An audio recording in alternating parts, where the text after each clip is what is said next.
બંગાળમાં થયેલ દુષ્કર્મ અને હત્યાના પડઘા ભાવનગરમાં પડ્યા। સરટી હોસ્પિટલના ડોક્ટરો અનિશ્ચિત મુદતની હડતાલ પર ઉતર્યા છે, ત્યારે આવો જોઈએ તેનો વિશેષ અહેવાલ story report by Anil Gohil. મારું નામ ડૉક્ટર વેદવરિયા છે। હું જેડીએ ભાવનગરનો પ્રેસિડન્ટ છું।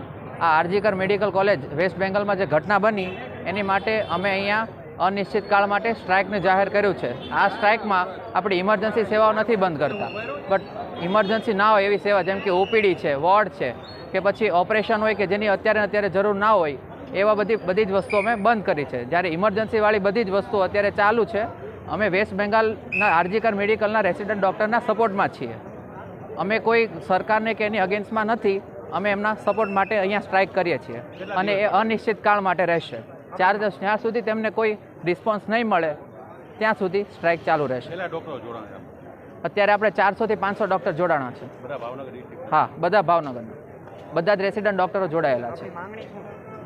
મારી માંગણી એવી છે કે જે દુષ્કર્મ થયું છે ડૉક્ટર સાથે એમને સરખો ન્યાય મળે, એમના પરિવારને ન્યાય મળે અને જે પણ લોકો પકડાય એને કડકથી કડક સજા મળે।